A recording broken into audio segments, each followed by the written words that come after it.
do meu compadre. E o que acontece?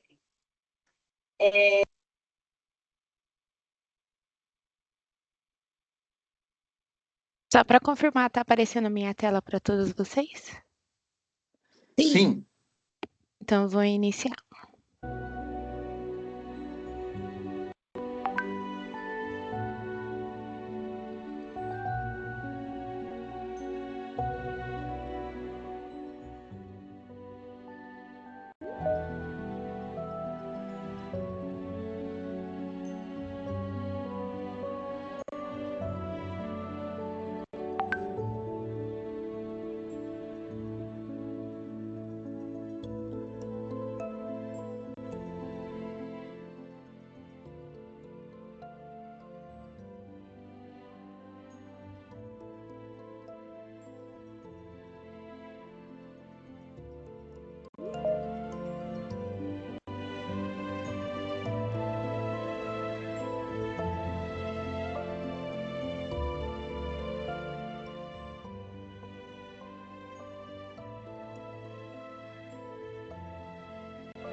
Quero agradecer aqui a todos os nossos patrocinadores dessa semana jurídica, foi muito proveitosa. Juliana Bueno aqui, Labastos, o que mais que tem aqui? Me ajudei, pessoal, eu não estou conseguindo visualizar todos. Tá fechado o seu áudio, doutor Álvaro.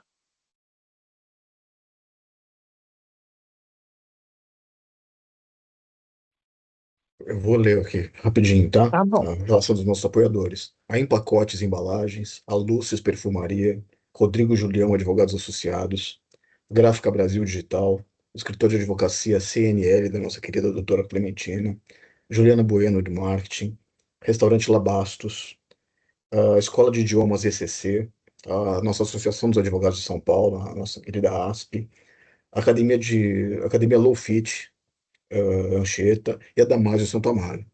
Nosso muitíssimo obrigado pelo apoio. Muito bem. E quem quiser virar patrocinador aí de algum evento nosso, fique à vontade. Seu nome será divulgado aqui nos eventos da subseção. Agora, nós vamos começar aqui uma palestra muito importante, que eu estou muito contente. Nossa conselheira seccional pelo Ipiranga, doutora Luciana Amaro Pedro. Linda, maravilhosa. Vou ler aqui um pouquinho do currículo da doutora Luciana, que além de ser nossa conselheira, Ela tem muitos predicados aqui na área jurídica. Vamos lá. Advogada com mais de 16 anos de atuação na área trabalhista e previdenciária, pós-graduada em Direito Individual, Coletivo, Processo do Trabalho pela Escola Paulista de Direito, com formação em Gestão Executiva em Departamento Jurídico pelo INSPER e em Compliance pela FGV. Atualmente é pós-graduanda em Direito Previdenciário pela PUC Rio Grande do Sul. Na OAB foi presidente da Comissão de Igualdade Racial da 100ª Subseção de Ipiranga, foi uma excelente presidente. E também, agora, é a nossa conselheira seccional pelo Ipiranga. Tenho a honra de receber também o Dr. Sérgio Macário. Ele é advogado, sócio do escritório Lafrate e Macário, advogados, professor de curso de pós-graduação, especialista em processo do trabalho e processo civil pela Escola Paulista de Direito, ex-secretário adjunto de Assuntos Jurídicos e ex-procurador-chefe do município de Santo André, além de ex-procurador-chefe da Fundação Casa, foi eleito advogado do ano em 2024 pela OAB Santo André, recebeu importantes homenagens por sua atuação jurídica e antirracista, destacando-se na Ordem do Mérito Judiciário do Trabalho, segunda região, no grau de comendador. Doutor Sérgio, seja muito bem-vindo e o senhor vai ver que Ipiranga tem um caldinho, tem um molinho aí, e o senhor seja muito bem-vindo aqui virtualmente conosco.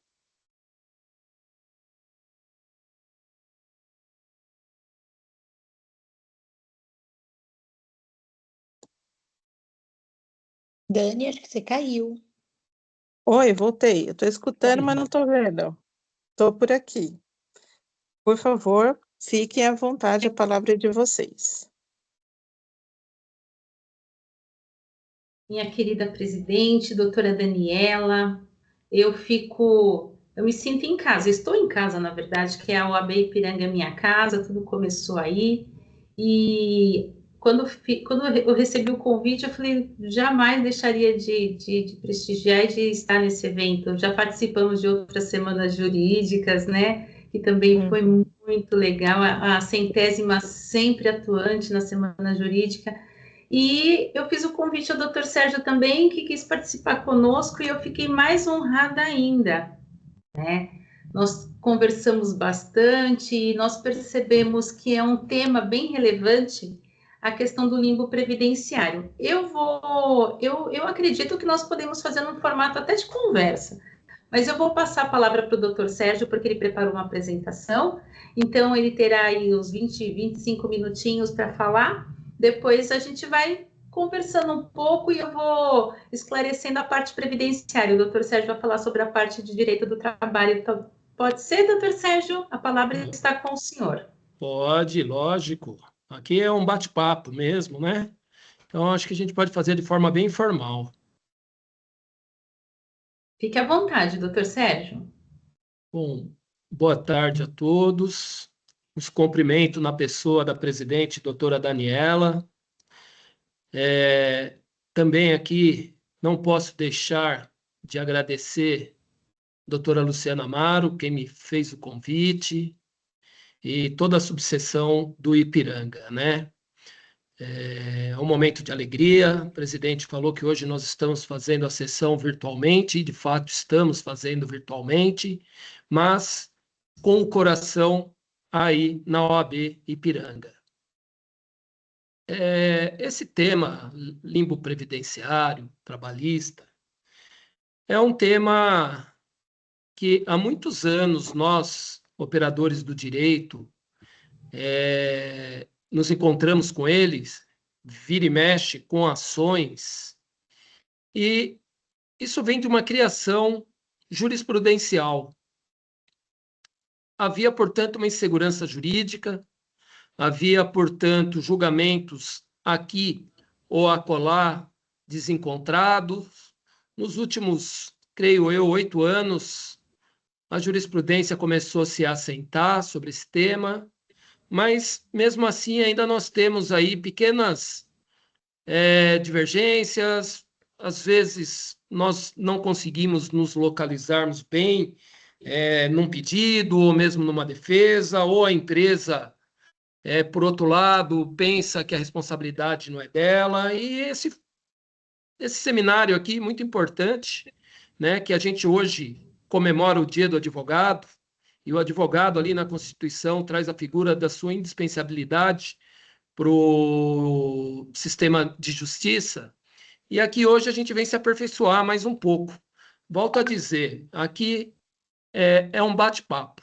Eu venho aqui para trocar as minhas impressões, não venho aqui com a altivez de quem vem ensinar. Muito pelo contrário, eu trago algumas experiências minhas e quero levar um pouco da experiência de cada um aqui no debate, de modo que fiquem à vontade para perguntar, para não perder o momento, sem muitas formalidades. Eu costumo dizer que no direito do trabalho, nós não podemos esquecer as razões da existência do direito do trabalho. Antigamente, o direito do trabalho era chamado de direito social. Será que em 2017 nós temos a mesma concepção do direito social do trabalho? Será que a doutrina esmagadora, juízes, tem essa percepção? Ou o direito do trabalho, depois de 2017, ele vem aí com traços fortes do direito civilista, dos contratos propriamente ditas. Isso nós nos deparamos, vez ou outra, com esquecimento também de tudo que alicerçou o direito do trabalho na atualidade, que são os princípios do direito do trabalho. Não dá para a gente falar de processo do trabalho, não dá para falar de processo civil, não dá para falar do direito material do trabalho sem a gente olhar para os princípios que alicerçam o direito do trabalho.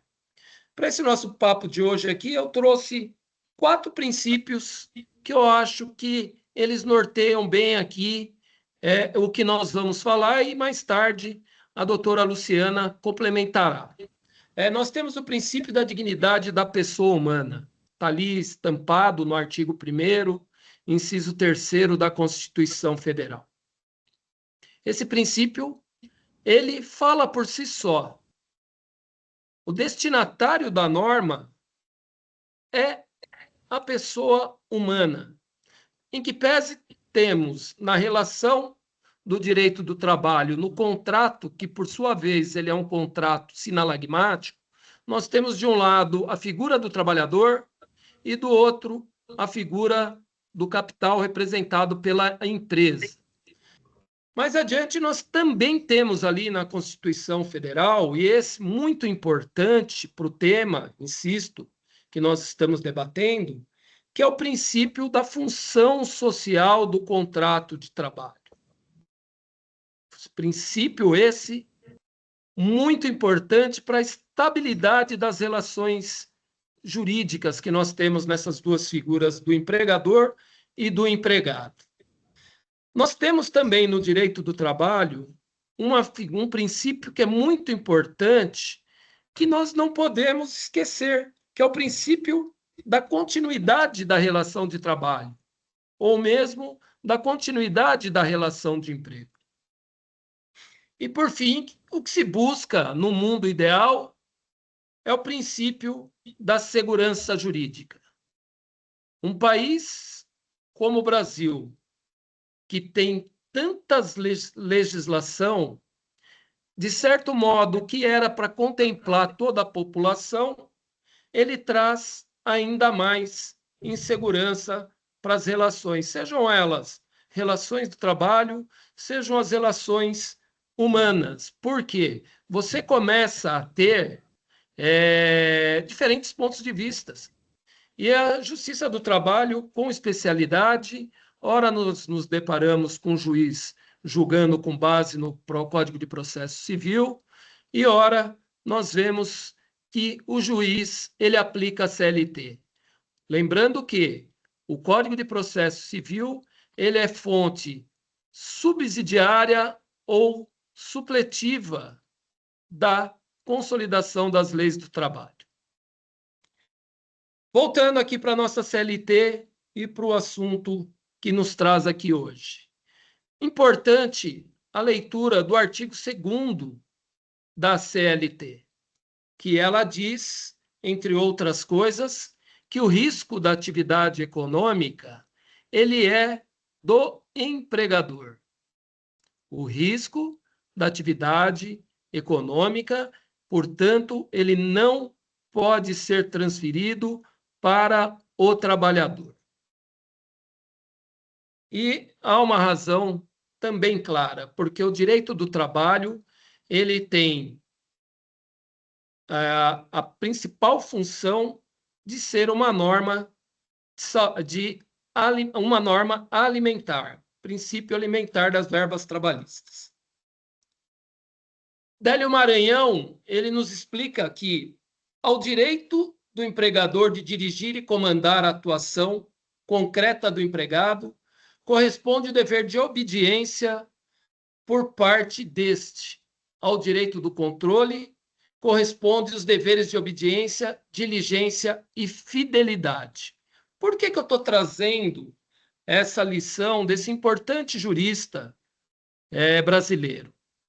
Nós não podemos esquecer também que existe um princípio que divide e coloca cada ator dessa relação na sua caixinha, que é o princípio da hierarquia. Nós temos, de forma muito clara, no topo dessa pirâmide, a figura do patrão.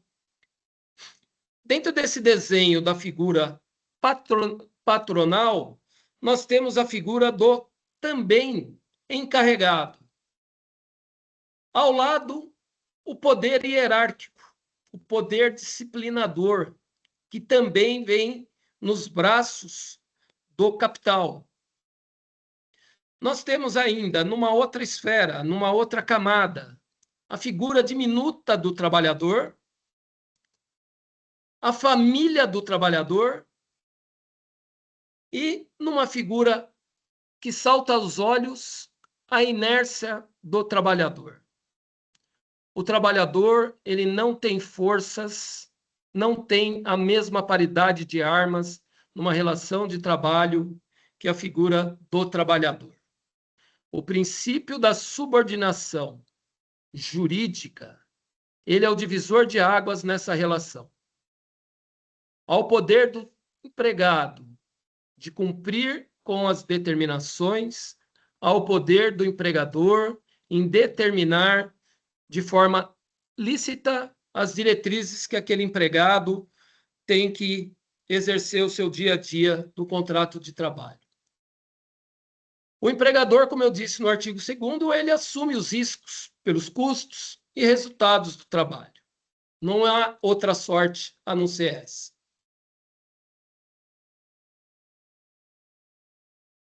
A inteligência dos artigos 462, 468, artigo 7º, inciso 6º da Constituição Federal, eles delimitam claramente esse marco. Eu recomendo depois uma leitura atenta deles, tá? Para ter todo sentido isso que nós estamos falando. A diretriz também constitucional impede a supressão de direitos dos trabalhadores. Volto a dizer, nós estamos caminhando para essa figura do limbo previdenciário. Toda leitura que nós temos que fazer dessa figura jurídica, nós temos que manter necessariamente as necessidades mínimas do contrato de trabalho. Aqui é importante a gente ter em mente, quando a gente se fala de limbo previdenciário trabalhista, a divisão exata dos institutos, da suspensão do contrato de trabalho e da interrupção do contrato de trabalho. Muitas vezes as pessoas confundem essas duas figuras jurídicas. Suspensão do contrato de trabalho é a partir do 15º dia que a pessoa fica sob a responsabilidade do empregador e adentra no INSS.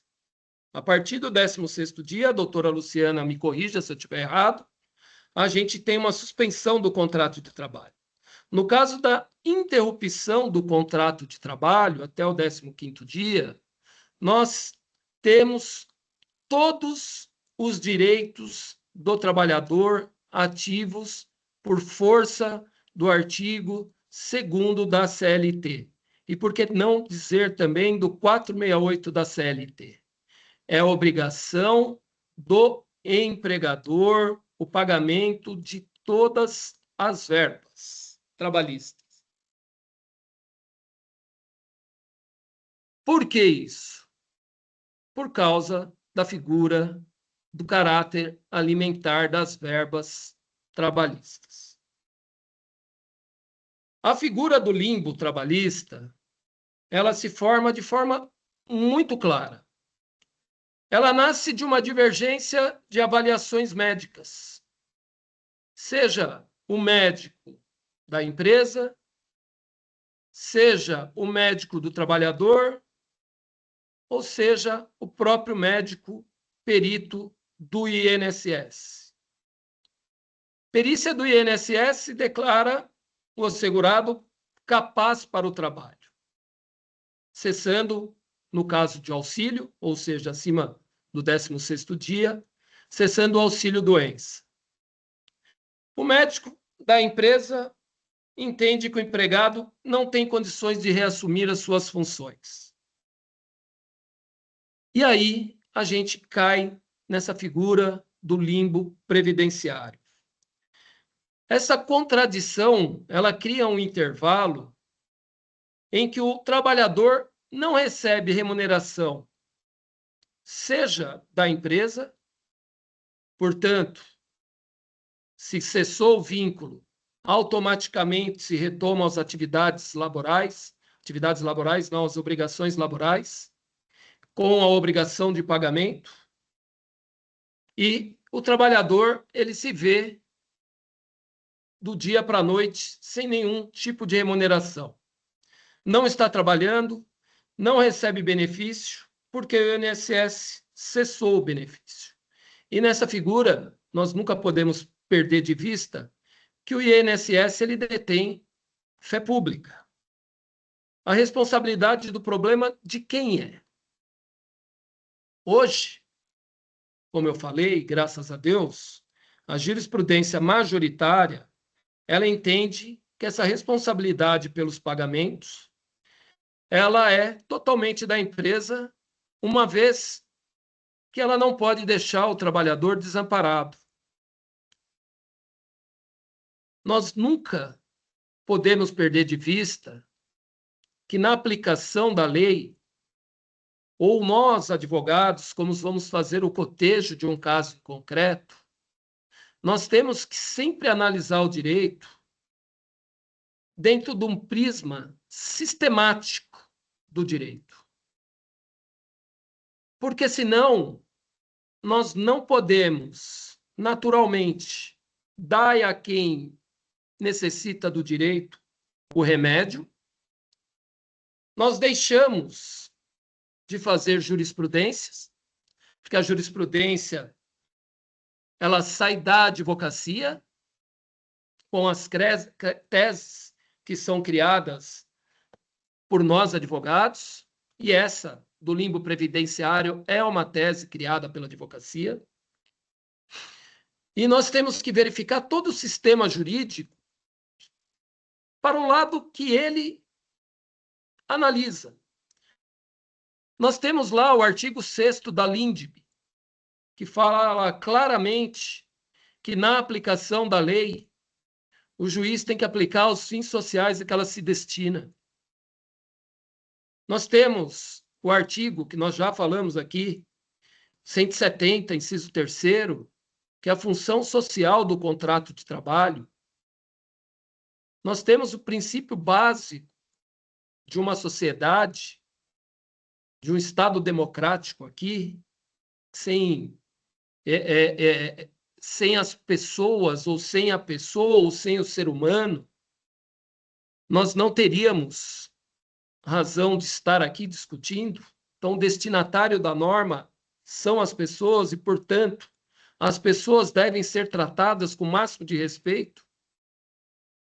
Nós temos o artigo 8º do Código de Processo Civil, que fala a mesma coisa, que na aplicação da lei, o juiz tem que aplicar a existência social do contrato de trabalho, não a existência e a finalidade social da lei. Nós temos a iniciativa, no artigo 1º também da Constituição, a função social do trabalho. Então, por todo esse contexto legislativo, nós vemos que o artigo 2º ele é de fundamental importância para se aplicar o direito, no caso desse limbo existente, onde um joga para lá, um joga para cá o trabalhador, e esse muitas vezes tendo família, tendo que honrar o seu aluguel, preocupações mil, e todo mundo brincando de a responsabilidade não é minha, a responsabilidade é do INSS que... E não é bem assim. O nosso sistema jurídico, ele é um sistema colaborativo. Então, a empresa, ela sempre deve agir de forma preventiva. E nós, advogados, sempre temos que ter um olhar também social para a relação empregatícia que existe. É natural que o empresariado ele busque sempre auferir lucros e até, às vezes, com certa inocência, achar que o trabalhador doente é uma responsabilidade do governo, uma responsabilidade do Estado, e o que não é verdade. Porque, insisto, o contrato de trabalho interrompido pela vontade ali das partes, quando o médico da empresa fala que o funcionário não pode trabalhar e se afasta, essa responsabilidade pela manutenção, trabalhando ou não, é totalmente da empresa. Se ele não tem condições de exercer a atividade, as tarefas, ou mesmo a função que vinha exercendo, cabe à empresa readaptar esse funcionário até aguardar o veredito final do INSS, ou esses afastamentos privados que mantêm ali o trabalhador com toda a sua remuneração em dia. Isso é muito importante.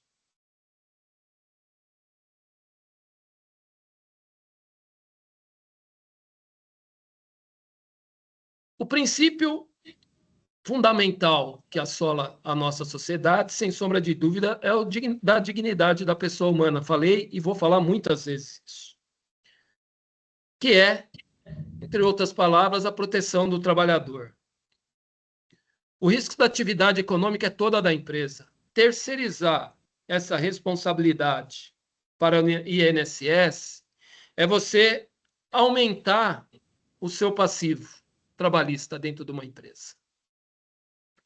A empresa não pode impedir o retorno sem assumir o pagamento integral de salários. Se considera empregado inapto, ela deve necessariamente readaptá-lo, conforme eu falei há pouco, ou encaminhá-lo novamente ao INSS, ou assumir a responsabilidade enquanto a situação assim estiver existente. Hoje é pacífico que os tribunais trabalhistas eles reconhecem os salários do período. Há hoje condenação presumida de dano moral. Deve haver necessariamente os recolhimentos do FGTS e responsabilidade civil que é da empresa. Isso não temos dúvida alguma. Passado esses 15, 20 anos dessa discussão, nós tivemos agora que eu digo há pouco tempo, uma decisão que o TST pacificou, ao menos, esse tema através do tema 88. E o tema 88, ele repete tudo isso que eu trouxe aqui. Responsabilidade pelo pagamento total de salários é da empresa. E se não observar o pagamento de salários, necessariamente será condenado também com danos morais. Então, o melhor dos cenários, penso eu, e um cenário justo e que se busca a justiça social, é não deixar nenhum trabalhador ao relento. É não desabrigar aquele que por anos ou por uma situação momentânea não está podendo dar uma devolutiva através da sua força de trabalho. Nós temos que ter a consciência que o limbo previdenciário é o mal que assola a sociedade. Nós passamos por uma reforma trabalhista em 2017, que essa reforma trabalhista, ao meu juízo, e com todo o respeito a quem pensa diferente, ela não trouxe benefício nenhum para a classe trabalhadora. Falaram em aumento de empregos, eu não vi nenhum aumento de empregos. Nós temos uma sociedade onde as pessoas não têm escolaridade, portanto, muitos trabalhos eles são informais. Esvaziaram as entidades sindicais. Nós temos uma súmula no TST, que é a súmula 277, que ela está suspensa por uma liminar do ministro Gilmar Mendes, que ela fomentava a negociação. Ou seja, as convenções coletivas, elas perduravam enquanto não houvesse a negociação coletiva. E com essa liminar, infelizmente, hoje, as entidades sindicais laboristas, elas têm que contar com dissídio, que, por sua vez, os processos são demorados, e, com isso, retarda a principal fonte de salário dos trabalhadores, que, no caso, é o salário. Porque muitos casos poderiam ser solucionados através de uma negociação coletiva. Então, essa reforma trabalhista, em vez de ela ajudar as relações de trabalho, elas trouxeram também um limbo coletivo para a sociedade. Peço que depois tenha uma lida com carinho no artigo 476, que fala exatamente dessa questão da suspensão do contrato de trabalho. E quanto tempo eu tenho, doutora Luciana? Acho que tem mais 5 minutinhos. Olha... É isso mesmo, doutora Anne? Porque é 1 hora, né, que nós temos, é isso? Isso mesmo. Isso. Então, eu deixo o doutor mais 1 minutinho. Até para a gente abrir as perguntas. Então, caminhando aqui para o fim, o contrato de trabalho, ele nada mais é do que um instrumento de proteção social. Ninguém faz favor para ninguém numa relação de emprego. As normas, elas existem justamente para que nós tenhamos ali uma segurança jurídica e ninguém do dia para a noite seja lançado ao desafio de não saber como pagar as contas ou de manter sua família. O empregador não tem o direito de criar vazios de proteção sobre a pecha, que essa responsabilidade não é minha. Por isso, que eu trago aqui essas breves palavras no sentido de que o direito do trabalho ele nunca pode ser visto por uma fonte só. Porque, às vezes, a fonte da lei ela fala menos do que o alcance e a necessidade dela.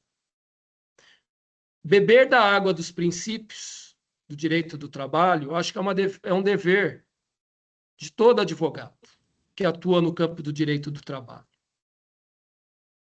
Faço aqui um convite para que vocês leiam a exposição de motivos da CLT de 1943 e façam um outro exercício de leitura em verificar a exposição de motivos da CLT de 2017, que nós vamos facilmente perceber a diferença dos dois mundos e do tempo da criação de uma para a criação da outra.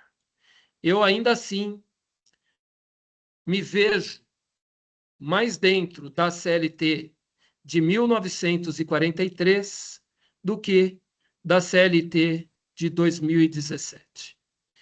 Então, eu agradeço a oportunidade de estar aqui com vocês. Volto a dizer que essas são as minhas impressões. É um bate-papo, é uma forma de trazermos aqui reflexões acerca do direito, acerca ainda mais do direito social, que é o direito do trabalho. Então, agradeço de coração a oportunidade de estar aqui entre vocês. Maravilha, doutor Sérgio, maravilha. E aproveitando o gancho do doutor Sérgio, ele falou bastante sobre a questão de direito do trabalho, aí eu já vou para o outro lado, que é da esfera previdenciária. Porque nós temos dois paralelos, nós estamos vivendo em dois mundos paralelos, né? Quando nós dizemos do limbo previdenciário, é nem tanto o céu, nem tanto o mar. A gente está ali na linha do horizonte, a gente não sabe onde ela vai dar. A única coisa que a gente sabe é que o trabalhador, ele simplesmente está vulnerável, porque, em primeiro lugar, porque está doente, ou porque sofreu um acidente de trabalho, ou porque está doente e precisa de um afastamento. E ele fica improdutivo, não é verdade? Então, por esta razão, vai recorrer ao INSS o benefício.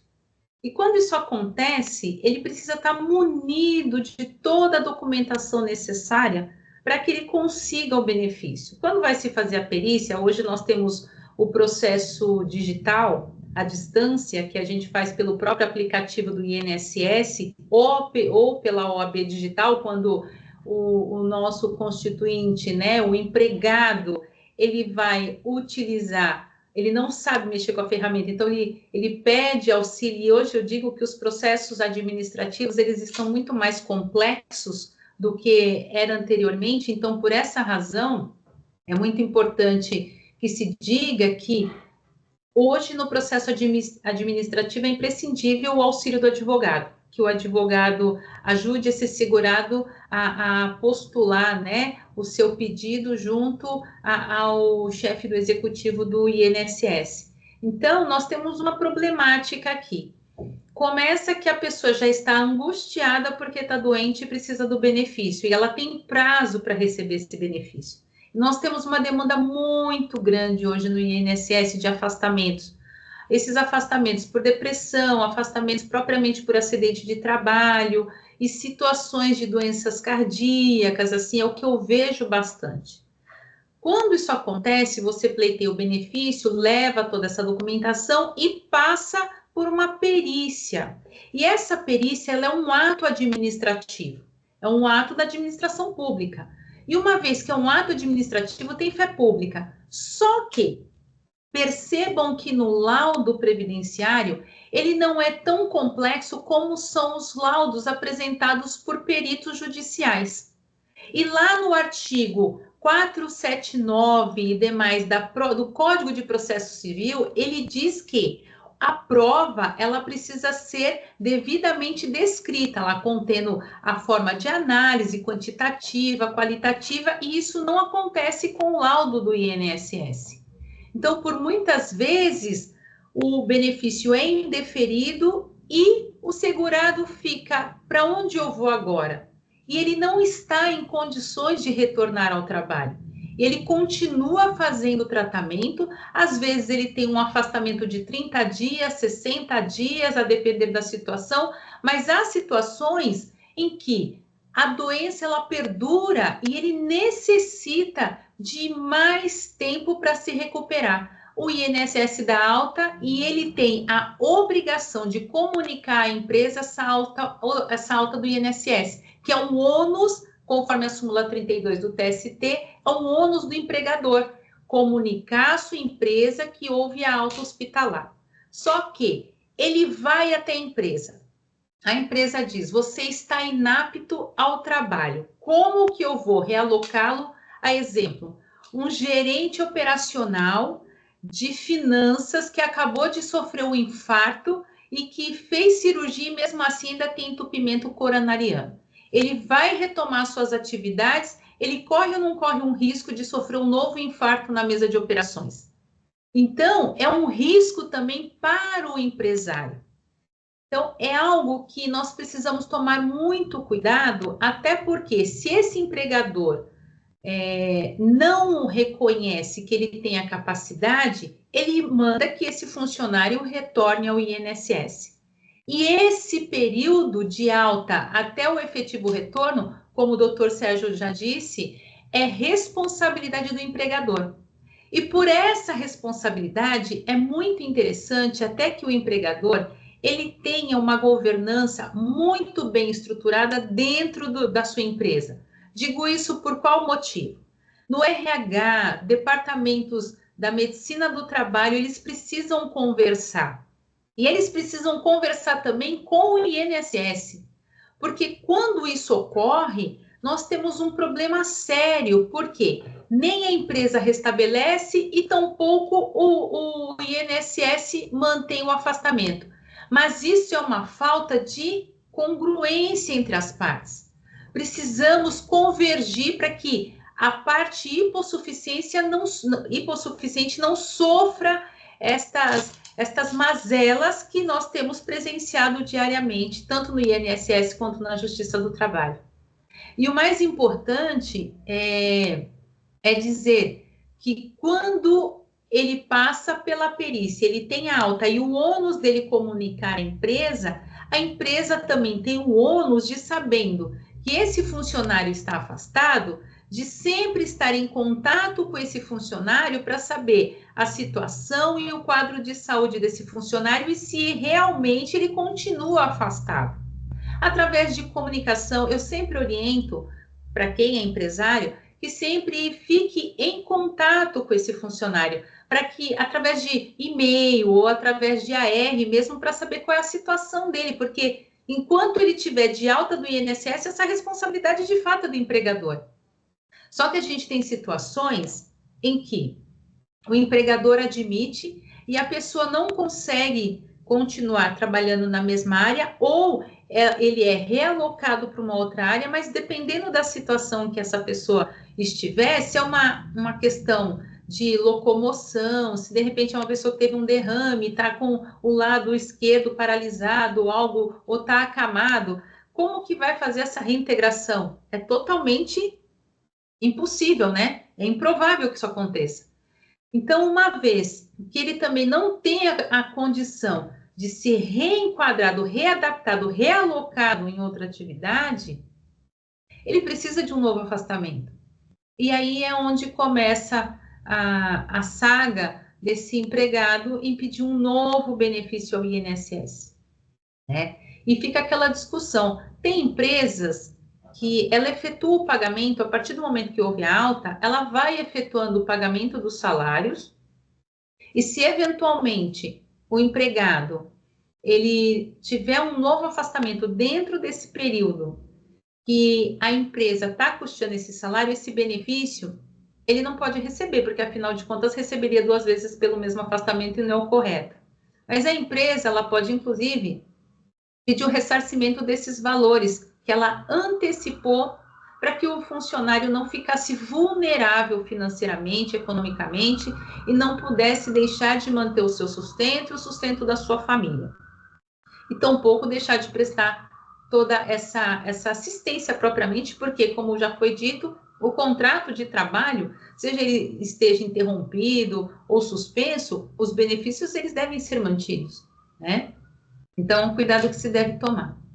Um outro ponto que eu também acho que é muito importante, quando você vai solicitar judicialmente a questão previdenciária, quando já se esgotou na esfera administrativa, às vezes a gente tem indeferimentos, você vai interpor um recurso e demora muito tempo, às vezes você precisa entrar com mandado de segurança, enquanto isso o funcionário está vulnerável, porque às vezes o empregador deixa também o empregado sem a retomada e ele não consegue se manter. Ingressa-se com ação judicial, faz perícia. Perceba que a perícia do INSS é diferente, é um pouco diferente da perícia do médico, do perito médico, né? Porque existe toda uma formalidade legal exigida no Código de Processo Civil, como eu já havia dito anteriormente. Então, é até interessante, no momento em que se questione a questão da perícia, porque é a prova fundamental, é a perícia que determina o afastamento do funcionário. É através da perícia que, de fato, ele vai ou não vai ter o seu benefício. E a gente percebe que não existe só esse limbo com relação ao empregado seletista que tem lá a sua carteira assinada, digo que trabalhe na empresa. Mas a gente tem limbo também na questão da empregada doméstica, do empregado rural. Às vezes ele não tem nem lá os contra-cheques, ele não tem nem o registro, a falta de registro, mas tem o vínculo de fato. Então, são dificuldades que o empregado tem muitas vezes de pleitear até um benefício previdenciário por conta das irregularidades do contrato de trabalho, que implica no momento do afastamento, trazendo, obviamente, essa responsabilidade para o empregador. Então, são cuidados e cautelas que nós precisamos tomar na análise do benefício, para ver de quem de fato é a responsabilidade, estar bem munido de toda a documentação de afastamento, relatórios médicos, é de suma importância. O médico perito do INSS, ele olha o que está no computador. E a depender do tipo de patologia, ele vai, obviamente, pedir para que você faça alguns movimentos para, de fato, constatar a sua incapacidade momentânea. Mas percebam que, às vezes, a incapacidade é pelo excesso de exercício realizado durante a atividade laborativa. Se você tem um comprometimento de coluna, se você está fazendo tratamento, naquele momento a coluna não dói. Mas se você volta ao seu trabalho e continua na mesma atividade, a tendência é piorar. Então, é um exercício que toda a sociedade deve fazer quando se trata de saúde do trabalhador. Quando a gente tem a empresa, o INSS, Medicina do Trabalho, isso é de suma importância para a questão social propriamente dita, para a continuidade de um ambiente de trabalho muito mais saudável, mais salutar, e até que se evite acidentes de trabalho dentro da empresa. Então, essa responsabilidade ela é de suma importância. Eu queria fazer essas colocações para vocês e dizer também que é muito importante que se faça um exercício. Em que sentido? Não é somente a Lei 8.213 e 8.212. Nós temos o Decreto 3.048. A gente tem o Código de Processo Civil. A gente tem a CLT. Então, de que maneira utilizar todo esse arcabouço legal? Quando eu digo de processo previdenciário judicial, eu já estou questionando mesmo o ato da administração, o ato administrativo do INSS quando ele indefere. E ao questioná-lo, eu vou diretamente ao Código de Processo Civil. Então, pensem que é um jogo de xadrez que precisa ser muito bem pensado para que as peças fiquem devidamente nos seus respectivos lugares. Quando o advogado ele vai pleitear o benefício ao seu cliente segurado, ele precisa ver também a questão da qualidade de segurado, se ele tem ou não tem carência, se por conta desse longo afastamento ele ainda tem esse risco de ser indeferido o benefício por conta da qualidade, da falta de qualidade de segurado, ou seja, ficou mais de 1 ano, 2 anos, a depender da situação, se interrompeu ou não esse prazo de carência para segurado. A depender da situação, se demora muito tempo, ele perde essa qualidade de segurado. Mas algo que você precisa também observar, nós advogados precisamos observar, é se quando aquele segurado foi acometido da doença, se ele tinha ou não tinha qualidade de segurado. Que é o que você precisa analisar, se ele tinha qualidade de segurados à época em que ocorreu a enfermidade ou que seja o acidente, para pleitear esse benefício. Também, porque o INSS indefere pela falta de qualidade, mas a gente precisa analisar quando de fato isso ocorreu. Então, são pequenas percepções que temos que ter para solicitar o benefício e para que o nosso cliente ele tenha total amparo, haja vista que ele já está numa vulnerabilidade muito grande pela falta de emprego. E eu quero parar por aqui para saber se alguém tem perguntas até para abrir, que eu acho que é interessante, né, doutor Sérgio? Que as pessoas também têm aí a sua visão de previdência social, eu acho que é bem interessante. Não sei se tem alguma coisa. Alguém que queira falar? Annelise, se tem perguntas, Anne? Pelo chat nós não temos, deixa eu confirmar. Perdão, temos Doutora. sim, ó. No chat, o doutor Tiago perguntou, se tiver com relação ao pedido de benefício, se tiver recurso com relação ao pedido de benefício, pode entrar com limbo mesmo o recurso pendente? Na verdade, se pode entrar com ação judicial mesmo com recurso pendente. Acredito que seja essa a pergunta. Né? Porque, veja bem, se demorar também muito tempo para ser apreciado o recurso, nós temos anteriormente o prazo era de 90 dias, agora nós temos uma extensão desse prazo de 120 dias pelo STF, né? Para que ele profira a decisão. Só que demora demais. E você pode, nada obsta que você pleiteie judicialmente, você pode fazer as duas coisas em conjunto. Perceba que quando você faz o processo administrativo, já tem no próprio pedido, quando você está preenchendo o questionário propriamente do requerimento, ele já pergunta se tem ação judicial em trâmite. Lá ele já pergunta. Então, você responde sim ou não, porque o que acontece com o INSS, e isso acontece muito, eu tenho feito isso, muita conciliação judicial, né?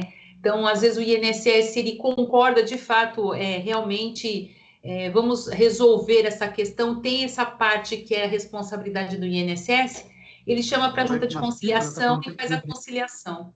Oi, desculpe. Alguém falou alguma coisa? E aí ele faz a conciliação e aí se faz o acordo. Ou também você ingressa com a ação que é justamente falando que a demora do INSS não pode fazer com que pereça o direito do segurado. Só que assim, ações judiciais contra o INSS, por mais que você coloque lá prioridade da prioridade da prioridade, lá é tudo prioridade, porque a maioria das pessoas são idosas, são pessoas que estão doentes, pessoas que às vezes estão em fases terminais, né? Então, são essas questões que a gente precisa observar. Doutor Tiago, digo que é extremamente importante você ver a necessidade do cliente e o tipo de doença que ele tem. Porque, às vezes, se você aguardar pelo INSS, quando ele for receber o benefício, às vezes o cliente não está mais aqui, quem está recebendo é o familiar, o dependente. Doutora, e com relação à responsabilidade da empresa, enquanto está pendente esse recurso, eu posso requerer isso? Então, aí tem essa questão, porque é como o doutor Sérgio falou, a responsabilidade é do empregador por conta do contrato de trabalho. Se formos pensar que tem uma pendência, o que vai acontecer? A empresa, ela ainda é responsável porque já tem uma decisão de primeiro grau administrativo, diria assim, que julgou a capacidade. Então, ele tem que retornar. Só que isso tem acontecido muito, é muito subjetivo. Corre-se o risco do empregado ser dispensado por justa causa por abandono.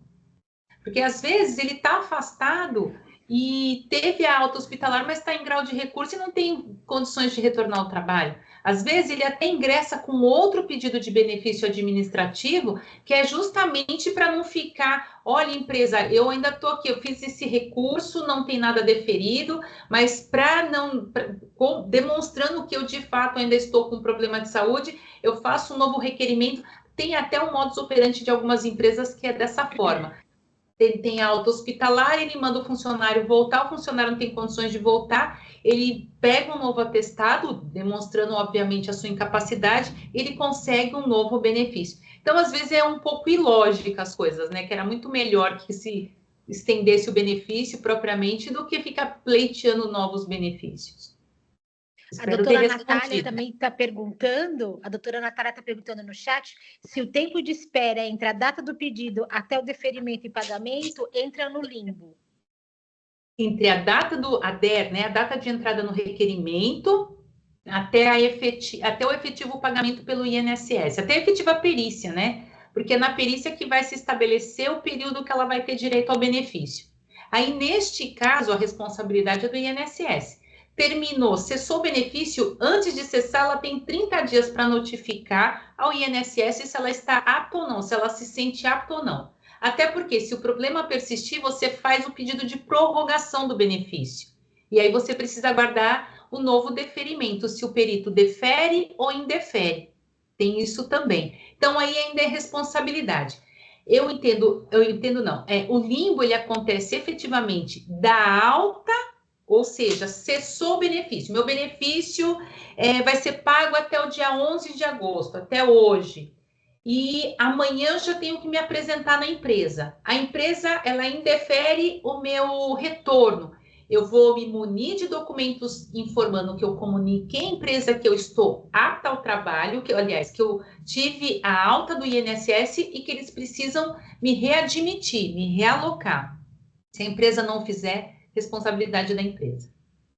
Doutor Sérgio, concorda? Plenamente. Que é direito do trabalho. Plenamente, concordo, sim. Tem uma situação só que eu queria pontuar, que ela é mais prática. Quando eu entrar com uma reclamação trabalhista, pedindo limbo, nunca peçam que a rescisão ela seja considerada a partir da distribuição da ação, mas sim da sentença. Porque existe esse período todo, se a audiência, se a instrução processual demora, ou da sentença ou do trânsito julgado. Esse período todo, o autor da ação ele pode receber salários. Agora, se eu já dou ali na distribuição e faço pedido para que o término do contrato seja da distribuição da ação, o juiz, naturalmente, ele vai se vincular ao pedido. É uma dica prática que eu acho que pode ajudar aí nas ações. Perfeito. Bem importante mesmo, doutor Sérgio, porque, assim, como nós não temos uma legislação específica para essa questão do limbo, então fica, como o doutor Sérgio já falou, fica um jogando para o outro, é o famoso ping-pong, né? Um jogando para o outro, segurado a bolinha, raquete INSS e a outra raquete o empregador. Então fica realmente muito difícil para o empregado. Por isso que o advogado ele precisa ter muito esse feeling de qual caminho ele deve percorrer, para assegurar o direito pelo menos a dignidade dessa pessoa, desse trabalhador, né? Porque imagine vocês, até realmente sair alguma decisão, ele fica todo esse período, mas em caráter de tutela, até coloco, né, doutor Sérgio, até em caráter de tutela, para que esse pedido seja apreciado, não diferentemente na esfera federal, né, no TRF. Sim, perfeito, isso mesmo. Mais alguma pergunta, pessoal? Não, não, realmente, é esclarecimento maravilhoso, tanto do doutor Sérgio quanto da doutora Luciana. Eu acho que não ficou realmente nenhuma pergunta. Foi uma aula, muito obrigada novamente, doutor Sérgio, por ter aceitado, né, o nosso convite para participar da nossa Semana Jurídica. Doutora Luciana Lu, minha querida amiga, muito obrigada. Foi uma aula maravilhosa de ambos. Doutor Sérgio, esperamos o senhor na nossa casa, lá na Centésima, para tomarmos um café e o senhor receber em mãos a nossa caneca que o doutor Álvaro fez propaganda. Irei sim, vai ser uma alegria muito grande estar aí com vocês. Muito obrigada mais uma vez. Agora o doutor Álvaro vai fazer o nosso sorteio. Temos bastante sorteios, nossos patrocinadores. Muito obrigada. Doutor Sérgio, muitíssimo obrigado. Doutora Luciana, muitíssimo obrigado. Felizmente, a gente está bem prestigiado com o apoiador. A gente tem muita coisa para distribuir. E eu vou pedir ajuda para Lari. É a Lari que está com a gente? Isso, doutor. Isso. Tudo bem, Lari? Tudo assim. Você pode ajudar a gente, por favor? Você está Ah. com o que a gente deixou ontem à noite aí, né? Isso, com a lista Então de presença vamos e começar pelo bloquinho? Sortear um bloquinho agora? E aí, vamos. quem for sorteado, passa depois a subseção e retira, por favor. Tá bom? Vamos começar por um bloquinho, então? Você sorteia, Lari, por favor. Só um momento.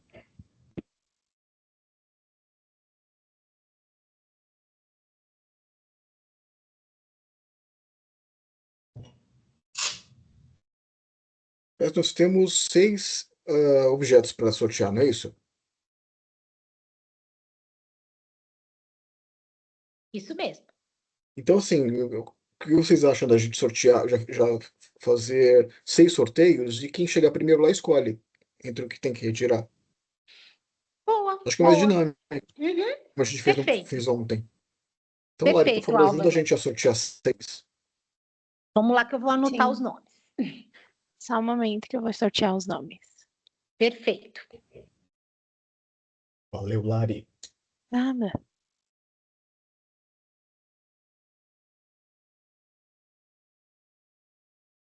A Sandra não tá, não, né? Eu sempre faço essa piada, mas não chega a ser piada. A Sandra não Não, ela participa. teve que sair, ela teve que ir em Diadema. Nem Lari, a chega a ser Luana, você piada. precisa de ajuda?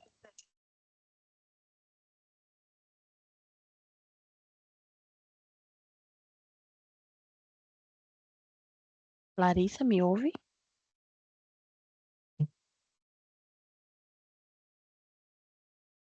Pessoal elogiando bastante aqui. Legal. Tá, todo mundo elogiando, parabéns. Ah, que bom. Parabéns para nós, né? Estamos na trincheira todos os dias, se formos pensar, né? Verdade, É uma questão de estratégia propriamente. É. verdade. Conversando que a gente acaba entendendo e podendo se posicionar também, né? E assim, eu acho que esse debate, ele vai avançar aí fronteiras, porque agora a gente tem também as questões de contar tempo estou falando da parte previdenciária, que eu gosto bastante, contar tempo de período em que o segurado trabalhou fora do país, então tem uns desdobramentos aí muito grandes. Verdade, verdade. Que bom, né? Só ajuda, só ajuda. Só dá muito trabalho para advogado, maravilhoso. Isso mesmo, doutor Álvaro. É o que a gente quer. Doutores, posso iniciar o Por favor. sorteio? Eu baixei a Pode. lista aqui da nossa reunião. Perfeito. E aí vai do número até o número 38, tá? Eu vou sortear aqui no meu celular a numeração e aí eu dito o número. Ok. O primeiro do bloquinho, então, vai ser o número 19, que é o doutor Elias da Silva Moreira. Ah, não, é Elias, de brincadeira novo, isso. Esse Elias. cara não é possível. Ganhou Ah, eu ontem. não pô. acredito. A gente está no Doutor sorteio também, Elias. doutor De música Sérgio. no Fantástico. É? Será que a gente está no Três, sorteio três. também? A gente quer um bloquinho. Eu não quis perguntar, né? Mas estava curioso. Pronto.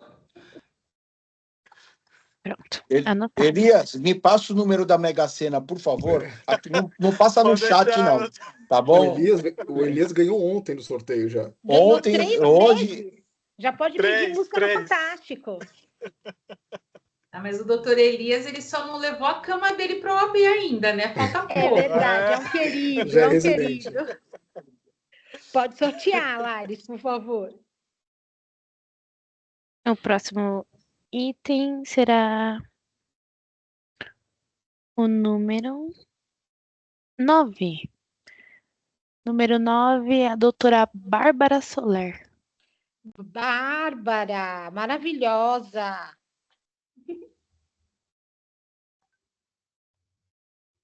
Próximo número.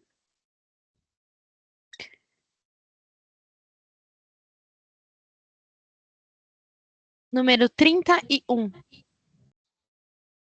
Doutora Roseli Sakaguchi. Olha, legal. Aí, Uhul!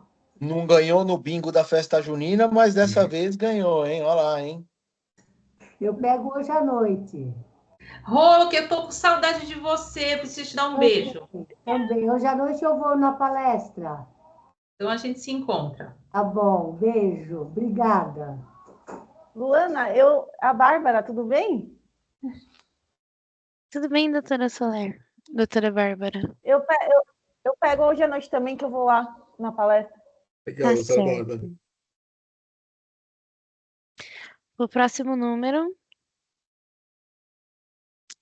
será o número 17. Doutora Annelise Sanches. Uh!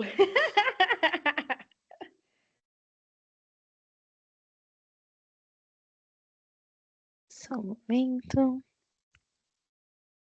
Doutora Sandra não veio, mas deixou uma representante aí. Deixou.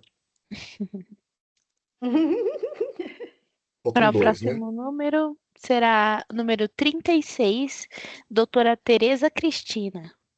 Doutora Tereza. Tereza.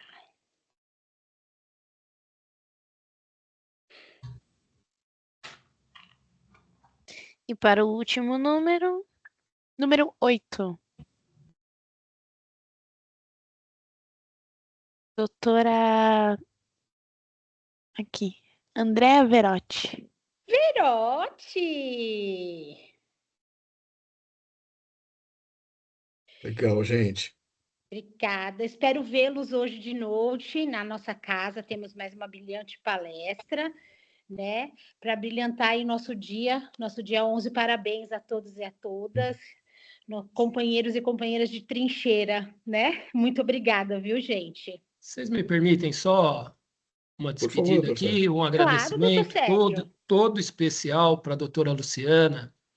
Eu sou aqui da OAB de Santo André, a conheci há pouco tempo, e tudo que vocês falaram a respeito dela, estou vendo aqui no chat, eu pude testemunhar isso, tá? É uma colega que representa muito bem a OAB de Ipiranga, gentil, cortês, muito atenciosa. A advocacia ganha e certamente a OAB do Ipiranga ela cresce cada vez mais em ter uma pessoa dessa envergadura no conselho representando todos vocês. Tá? Muito obrigado, viu, doutora Luciana? Ô, Anne, era bom Sim. pedir para o pessoal abrir as câmeras para a gente tirar uma fotinho? Isso. E assim, a Lu realmente não tinha pessoa melhor para nos representar no conselho do que a Lu. Está de parabéns, vocês estão muito bem representados. Obrigada, doutor Sérgio. Vamos todos tirar fotinho. Quero aproveitar para falar também, né? Depois desses elogios, eu tenho que agradecer muito, agradecer ao doutor Sérgio, que aceitou o convite. Eu me senti honrada. Nos conhecemos há pouco, mas assim, parece que nos conhecemos há anos, assim, há muitos anos, né? Teve uma sinergia muito boa. Muito boa. E o mais importante, que eu amo essa subseção, essa é a minha casa. E assim, eu sou simplesmente uma representante, não é a Luciana, e sim é a 100ª que está lá. Então, o que todos precisarem, o que tiver de dúvida, o que eu puder fazer, eu farei, porque afinal de contas É para isso que nós estamos lá, né? Então, a gente está lá para gerar confiança, a gente está lá por uma questão realmente de confiança, de sinergia, de amor à casa que nós temos em Ipiranga, porque, afinal de contas, é a 100ª onde foi dado o grito, onde tudo começou.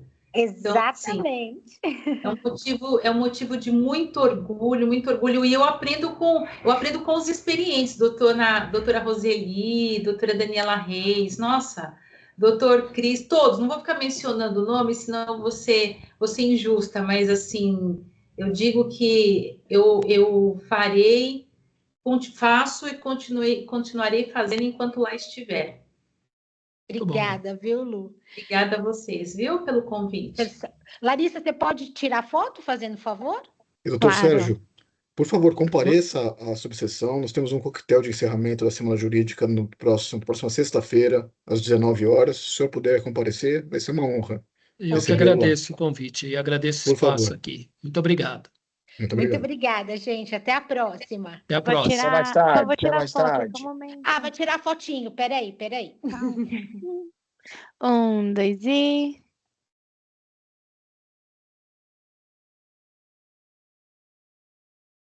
Foi? Só um momento, peraí. Parece que travou, hein? Olha lá, travou Né? a fotinha. Não pode respirar? Só um momento. Fica todo mundo sem respirar.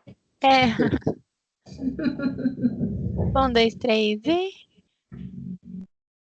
Pronto. Aí. Valeu, Muito Lari. obrigada, pessoal. Fiquem com Deus. De nada. Tchau. Obrigado. Obrigado. Fica Boa tarde a com Deus. todos. Até mais Tchau. tarde. Obrigado a todos. Tchau, tchau. Até Tchau, mais tchau. tarde. Obrigado, tchau, tchau.